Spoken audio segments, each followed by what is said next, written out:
Okay, so hello world, hello to all the visionaries out there. So I just want to welcome you in my YouTube channel. Just like the first time I upload this whole year 2023, I said na talagang intentional.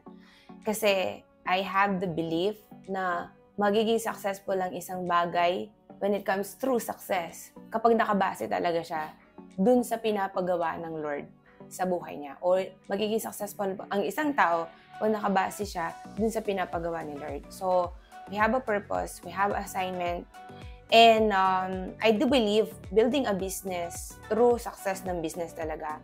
Kapag talaga natutunan mo at nakita mo yung God-given assignment mo. And ang tinatawag nating how you accumulate wealth or paano ka nakaroon ng mga benefits of that because you are doing or helping other people and giving value to the people. So that is main source no ng business talaga. Kapag natutunan mo talagang i-value at tulungan yung mga tao, and at the same time that is your God-given assignment.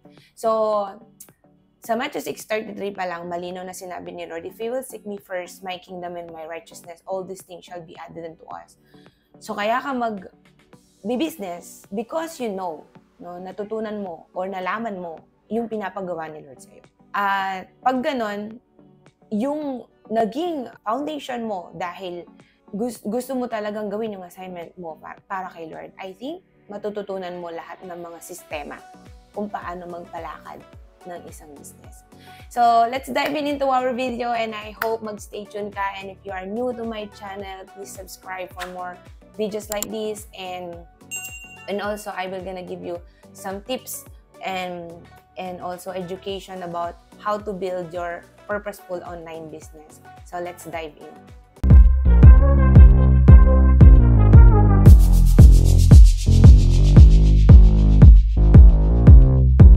So again, I said at natutunan natin na kailangan malaman natin yung dapat nating gawin. Hindi yung gusto mong gawin at i-relate mo lang siya sa Word of God. No, this is the Word of God. This is our manual.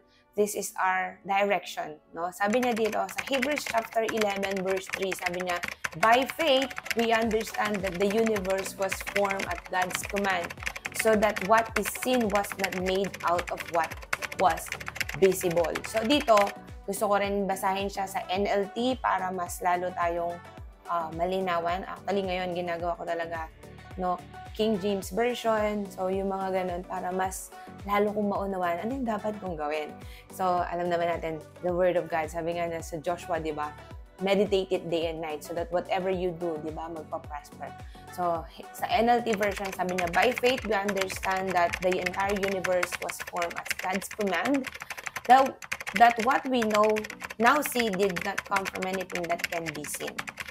So, from the beginning, alam naman natin na lahat ng meron tayong nakikita, even our idea. Kaya nga, last time I upload the one God's idea, no? Not good idea or not your idea, but God's idea. So, kailangan makita natin talaga na lahat ay kinreate ng Lord. So, lahat ng nasayo, lahat ng abilidad natin, lahat ng kakayanan natin, lahat ng posible nating makitang idea, galing lahat yan kay Lord. So, we need to ask the Lord, ano ba yung kailangan nating gawin para ma-accumulate natin or maintindihan natin yung mga God's idea. And ma-understand lang natin yon at magagawa natin yon through faith. Yan. Sa pamamagitan ng paniniwala at pananampalataya at pagtitiwala sa Panginoon na binigyan ka na ng kakayahan. So again, Hebrews chapter 11 verse 3, no? Yun yung sabi niya, by faith we understand that we need to do this. Kaya ka magbi-business, kaya mo gagawin ng lahat ng yan because you know, may calling ka, may assignment ka. Okay, so ano ba yung nagagawa ng faith, no, sa life natin? Alright, so faith, ang magagawa ng pananampalataya sa life natin is number 1 is to understand everything. So, naiintindihan mo, ba't mo gagawin ang lahat ng bagay? Ba't ka mag-business? Ba't mo gagawin yan sa relationship mo? So, just like we've read, no, yung Hebrews chapter 11 verse 3, o yung pananampalataya, pinoproduce niya yung understanding sa life natin. So, kaya nga sabi, mapalad ang mga nakakaunawa, no, dun sa mga bagay na gusto ng paggawa ng Lord sa life natin. So, kapag talaga may pananampalataya ka, yun yung mga benefit, no, naiintindihan mo lahat. Kasi, hindi ka nang huhula. Hindi ka basta-basta lang na gumagawa na dun sa life mo. Hindi nakaplano lahat. Intentional. Di ba? Kasi you understand. You need to do this. You are that. No? Kumbaga, lumalabas yung mga dapat potential mo, at kung sino ka talaga, ano yung mga kaya mong gawin, ano yung dapat mong gawin, because of that faith, no? Because of that word na tinanim ni Lord sa atin o hinayaan ng Lord sa life natin, naiintindihan natin. Amen? So, that is number one benefits or faith brings in our lives. And number two, faith gives us action. Action, kasi nga, dahil naniwala ka, narinig mo yung word ni Lord, and then na-deliver sa heart mo, amen, and then nagkaroon ka ng anticipation, kasi pag narinig mo siya, magkakaroon ka ng feelings and anticipation, and you will do the word. So, most of the time na malalaman mong may faith ka, kapag hindi ka na natatakot. Yan. Ibig sabihin ng action is, yes, hindi ko sinasabing absent yung fear. Oo, may takot dyan sa harapan mo because ito yung natutunan ko. Yung faith o yung pakikinig, nagpuproduce ng faith. No? Kaya nga, we need to hear the Word of God. We need to read the Word of God. Ngayon, meron na tayong mga audio Bible. So, you hear the Word of God and it produces faith in you. But, ang magpuproduce ng anxiety or fear sa'yo, yung mga nakikita mo. Situation, present situation, o yung mga kalagayan mo ngayon, o yung mga nangyayari sa paligid mo. So, yun yung mga anxiety, yun yung mga worries, which is, sabi nga, kailangan mong punuin, no, yung mind mo, yung heart mo, ng mga word ni Lord. Kaya nga, di ba, we are a garden, no, ano yung mga tinatanim mo, yan ang tutubo sa'yo. So, we need to plant word of God in our heart so that we can act what we heard from His word. So, kailangan maintindihan natin na kung may pananampalataya ka, kailangan may action na nangyayari. And alam natin, faith without action is dead. So, hindi lang tayo basta dapat nakikinig. Hindi lang natin siya i-receive. Kasi yung action or yung faith dito, yung may action. Kasi meron tayong tinatawag na, oo, narinig mo, pero hindi mo ginawa. No? Kaya, yung faith here is, you heard it, you receive it, and then you act. No? So, we need to be aware na rini-receive ba natin yung sinasabi ni Lord sa'yo. So, faith, we need to act what we believe. So, ano yung mga yon? Okay, so sa pagbibuild ng business, like, you have idea, and then natatakot ka. Kasi, baka mali. Alam mo, ito yung natutunan ko. May mga bagay na kailangan gawin mo kasi alam mo kasama mo si Lord. At the same time, you need to check your motive. Kung mali yung motibo mo at mali yung principles o yung way na ginagawa mo yung bagay na yun, so, dun pa lang, tigilan mo na. Pero kung alam mo na meron talagang push ng Lord, amen, and through His Word, no, yung mga bagay na makakapag-benefit yan sa iba.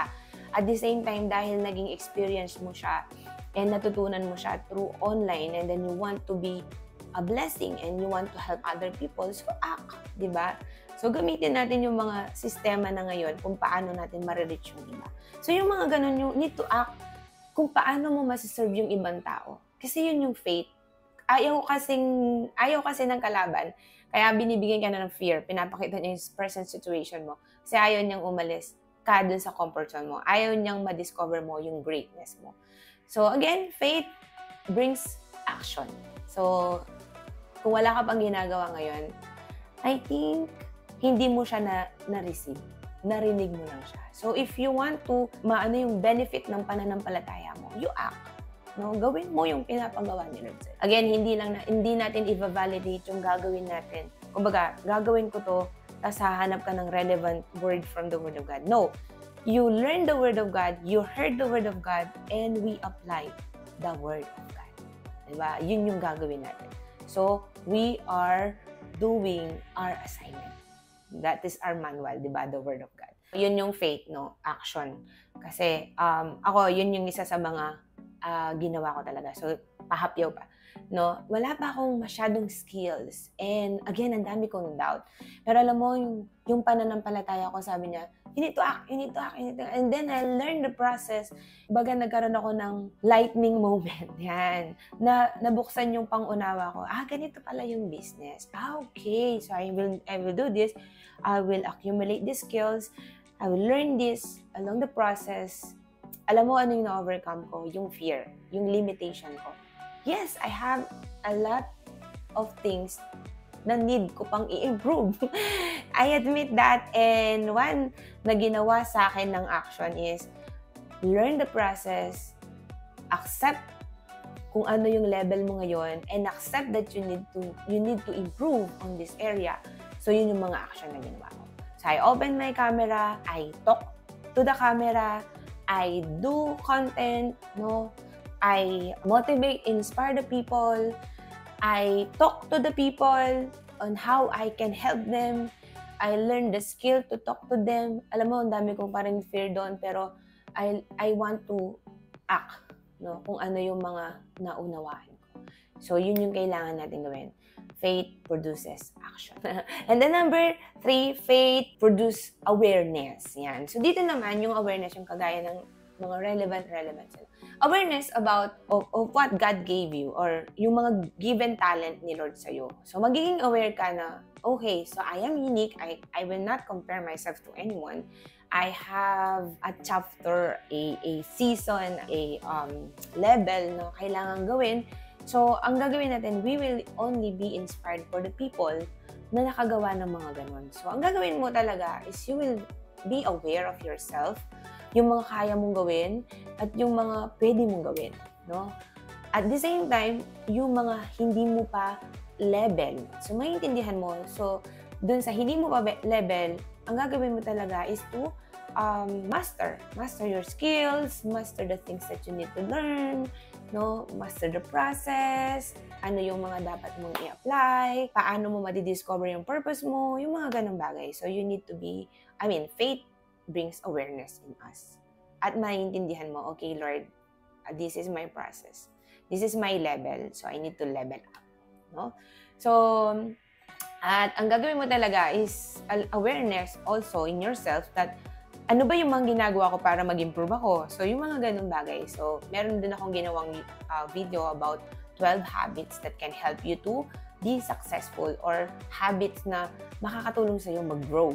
So, ano yung mga ginagawa mo? Baka meron pa tayong mga ginagawa dyan na hindi tayo aware na hindi naman nagbibigay sa atin ng benefit para mag-succeed tayo. So, like, watching TV, watching reels, a lot of reels, or yung mga bagay-bagay. Alam mo yung mga time, alam mo, ito yung natutunan ko. Time is so gold, di ba? Kaya pala sabi ng marami na ang time, yun talaga yung hindi dapat sinasayang, no? Kaya kapag natutunan mo yun, imbis na gamitin nila yung time nila, ginagamit nila yung money nila. They can invest 90% of their money just to save their time. So, minsan, yun yung hindi tayo aware na wina-waste mo yung 90%, even 95%, baka ganun pa nga, 95% of your time, wina-waste mo dun sa mga bagay na hindi makakatulong sa'yo maging successful. So, ang nangyayari, 5% lang yung meron kang productivity. Anong mangyayari sa 5%? Anong magagawa ng 5%? Diba? So, awareness of what you are doing every day. No, yung mga ginagawa mo. So, you check.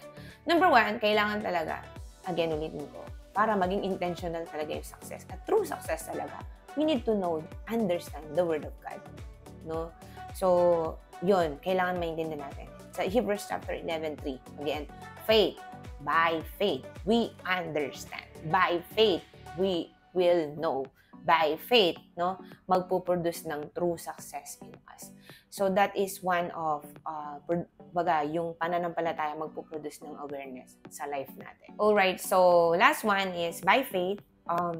Faith breaks apprehension. Yung apprehension na yun, yung mga tinatawag nating anxiety or replace the doubt, no, sa life natin. and nagkakaroon tayo ng anticipation.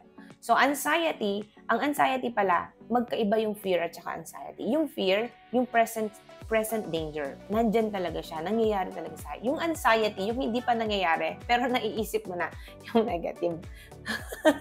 Naintindihan ko rin yun. Actually, marami talaga tayong mga anxiety sa life natin na minsan hindi tayo aware. Hindi pa man sila nangyayari, natatakot na tayo.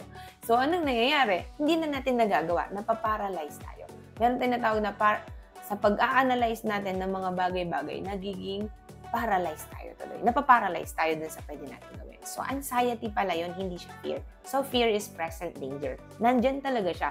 Pero yung anxiety o yung worries na tinatawag natin, yung mga hindi pa man nangyayari, nagkakaroon na tayo ng, di ba, naisip natin baka mangyari, anong mangyayari pag naganto, di ba? Sa mga ganun.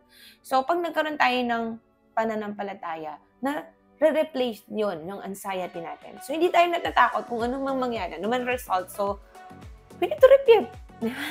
Repeat kasi natin ulit. Gawin natin ulit. And then, evaluate ourselves. Ano ba yung mga ginawa ko? Bakit ako nag-fail dito? Di ba? So, repeat lang.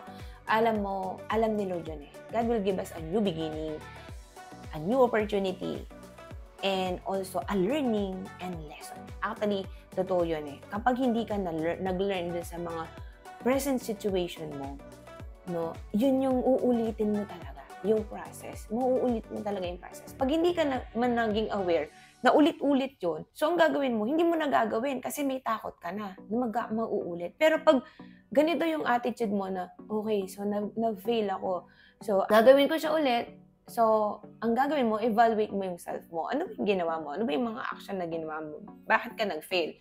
So, dun yun yung lesson. Dun yung improvement. Dun yung level up. Kasi, pag natutunan mo yun, parang sa test, di ba?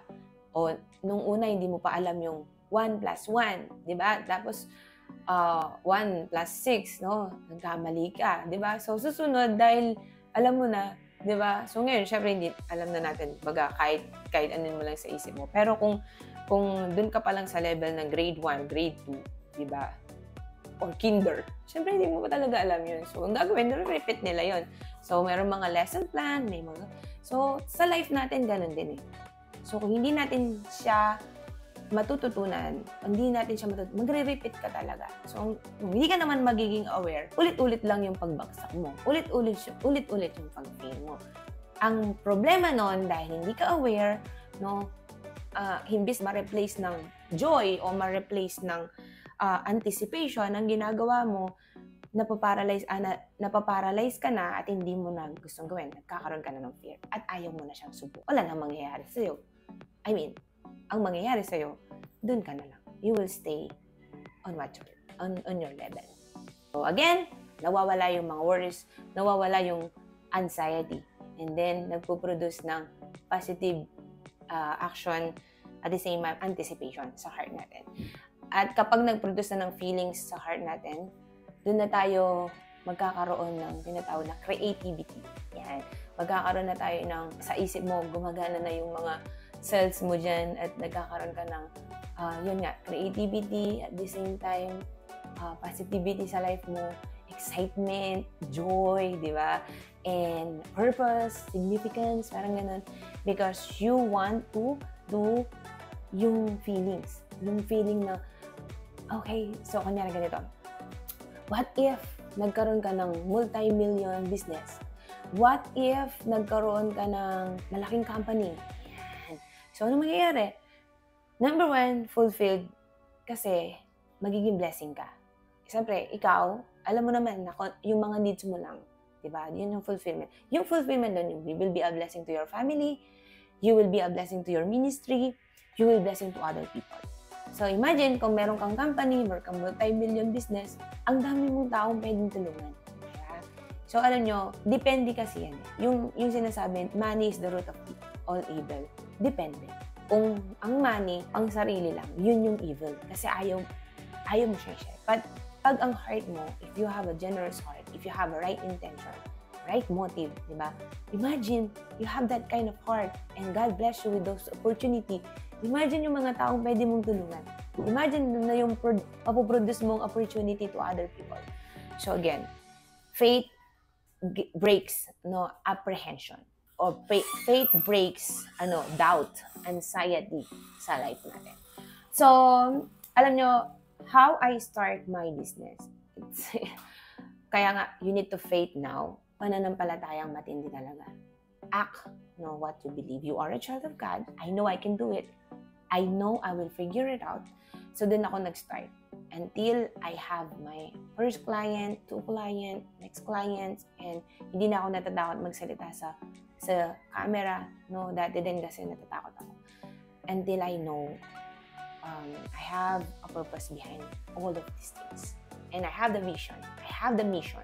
I have a purpose. So, yun yung kailangan natin makita sa life natin. So, I start my Purpose Accelerator program to the people, especially digital people, kasi I know yun talaga yung dapat ma-produce sa atin. And we know we have an assignment. And I know I need to be available in this ministry, in this God-given assignment. I just want to share to everyone here, next week we will go in the G12 Asia Conference. So, I'm gonna share some videos, some takeaways na talagang magbibigay sa akin ng inspiration, and I'll share it into this YouTube channel. And I hope mag-subscribe ka para hindi ka mahuli dun sa mga pwede mong ma-receive, makita o marinig doon sa G12 Asia Conference. And we are in Singapore together with my husband and my 2 children.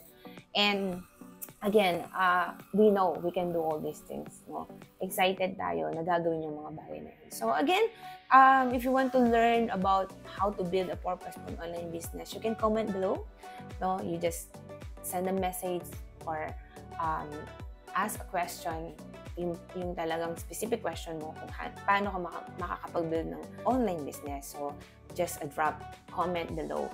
And if you want to learn this, you can book a call with me. So, para ma-share ko sa'yo yung mga ideas and paano kita matutulungan, I want to talk to you. Yan. So, this video na ginawa ko ngayon, I hope brings a lot of inspiration to your end. Kasi talagang yun gusto ko na makita natin. Pag meron tayong pananampalataya at naniniwala tayo at nauunawaan natin na meron tayong pwedeng gawin at kayang gawin. Kasi nga, yun yung pinapagawa ng Lord sa atin. Yes, hindi ko sinasabing wala ka ng limitation. At hindi naman yun mawawala. Pero, magta-tap in ka dun sa power at dun sa mga abilities and gifts na binigay ni Lord sa'yo. Hindi dun sa mga limitation. You will learn to overcome all those limitations. You will learn to improve all the things na meron ka, yung mga naglilimita sa'yo. So, I hope this video brings inspiration to your end, and please again subscribe to my YouTube channel and so that you can notified every time na magpo-post ako ng another video. And I hope I help you a lot in this video. God bless you. I have also a free ebook for you. So ebook siya, downloadable siya. So I will put the link on the description so you can have that ebook. Sinulat ko yon kung paano ko nag-start, and I hope may inspire ka so that if you read that, kung saan ako nag-start, kung paano ko ginawa lahat, and I start from zero, and now I'm here, and I know marami pang gagawin si Lord, more level up. So grab that ebook for you so that again, I'm praying for inspiration, na ma-absorb mo yung mga inspiration and also motivation na kung nagawa ni Jem, you can do it also. So grab your free ebook in the description below. Bye! God bless!